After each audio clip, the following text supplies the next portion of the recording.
Mister Jayakrishna blog subscribe చేసుకోండి, పక్కనున్న గంటను కొట్టండి, లైక్ చేయండి. బొల్లారంలోని నా పేరు జైపాల్ రెడ్డి, బొల్లారం కాంగ్రెస్ పార్టీ అధ్యక్షుణ్ణి. బొల్లారంలోని మున్సిపాలిటీలోని జరిగిన అవకతవకలపైన నిజాలు నిశ్చయంగా చూపించడానికి మన జయకృష్ణ ఉన్నారు. శ్మశాన వాటికలోని మొబైల్ టాయిలెట్స్ బస్సును అక్కడ మున్సిపల్ కమిషనర్ గారు, కలెక్టర్ గారు పెట్టడం జరిగినది. అక్కడ వినియోగంలో లేకుండా, ప్రజలకు అందుబాటులో లేకుండా పెట్టడం జరిగింది. దాన్ని ప్రజలలోకి తీసుకురాగలరని కోరుచున్నాము. జై కాంగ్రెస్.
బొల్లారం మున్సిపాలిటీ అని ఇక్కడ బస్ పైన కూడా రాసి ఉండడం జరిగింది.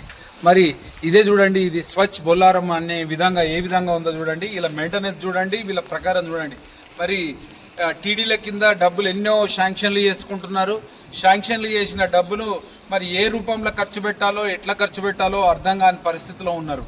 మరి కమిషనర్ గారు ఏం చేస్తున్నారో ఆలోచన చేయాలి.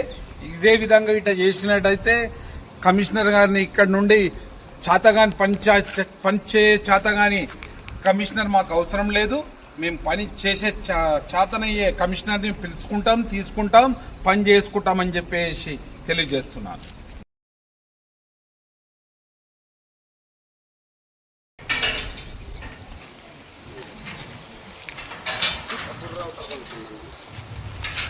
జిల్లా ఇక్కడ గత ప్రభుత్వము 4 సంవత్సరాల క్రితము పట్టణ ప్రగతి మొబైల్ బయో టాయిలెట్స్ అని చెప్పేసి ఏర్పాటు చేయడం జరిగినది.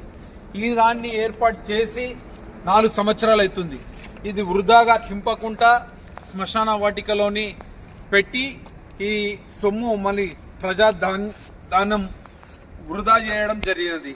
మరి ఇలాంటి ఈ నిర్లక్ష్యం కారణం అక్కడ కలెక్టర్ గారా, ఇక్కడ మున్సిపల్ కమిషనర్ గారా, ఎవరు తెలుసుకోవాల్సింది.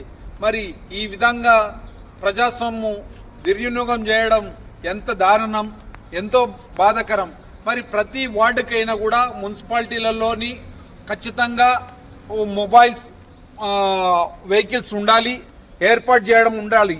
కానీ అలాంటిది లేకుండా ఉన్న ఒక్కదాన్ని కూడా తిప్పకుండా చాతగాకుండా ఇక్కడ పెట్టేసి ఉంచున్నారు. కాబట్టి దీనిపైన తక్షణమే చర్య తీసుకునేసి ఈ బస్సును గాని రిపేర్ చేపించి అయినా గాని తక్షణమే తిప్పగలరని చెప్పేసి కమిషనర్ గారిని కలెక్టర్ గారిని కోరుచున్నాను. మున్సిపల్ బస్సు ఏంటంటే టైలెట్ బస్సు ఈరోజు చూస్తే 4 సంవత్సరాల కిందట కొత్త బస్సు తేవడం జరిగింది.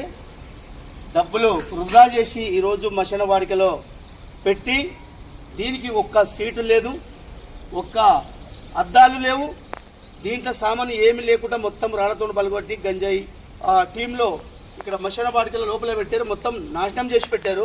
దీనికి బాధ్యులు ఎవరు? కమిషనర్ గారా, లేకపోతే అడిషనల్ కలెక్టర్ గారా, ఇది లేకపోతే చైర్మన్, వీళ్ళ ఎవరు దీని గురించి ఎవరు పట్టించుకునకుండా వాళ్ళు ఇష్టమట్టాడు చేసి టైలెట్ బస్ అన్నది ఒక్కరోజు కూడా బొల్లారంలో బస్సు ఉన్నదని గుర్తింపు ఎవరికి కూడా తెలియకుండా తిరిగింది లేదు. ఏ గల్లీకి తిరిగింది లేదు, ఎక్కడ తిరిగింది, ఈ గుర్తింపే లేదు. ఎట్లా వచ్చిందో అట్లనే మన చెత్తకు మన పాత సామాన్ల పడే విధంగా ఉంది. కాబట్టి దాన్ని చేసి జాగ్రత్త, ఎందుకంటే దయచేసి దీన్ని కంపల్సరీ చర్య తీసుకోవాలి దీని పనిని కలెక్టర్ గారికి కూడా కోరడం జరుగుతుంది. ఈరోజు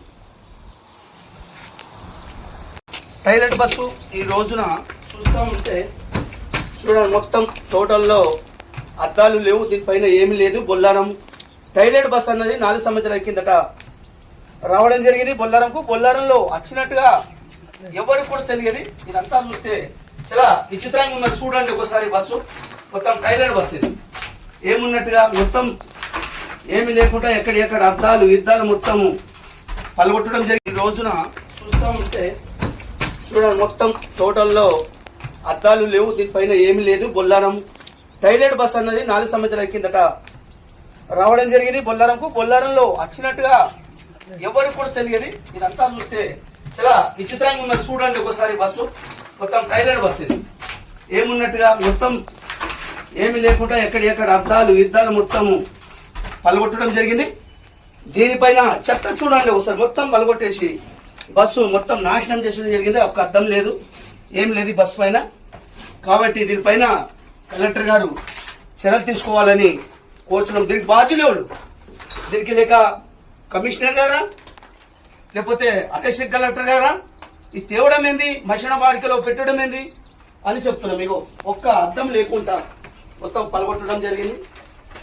ఇదంతా ఏమంటే ఏం లేదు, తోటి రాళ్ళు తీసుకుని దీనికి ఎంత ఘోరమైన మున్సిపాలిటీ ఉంది. ఇది దీనిపైన కఠిన చర్యలు తీసుకోవాలి. ఈ బస్సు పైన బస్ కూర కానీ అడుగుతున్నాం.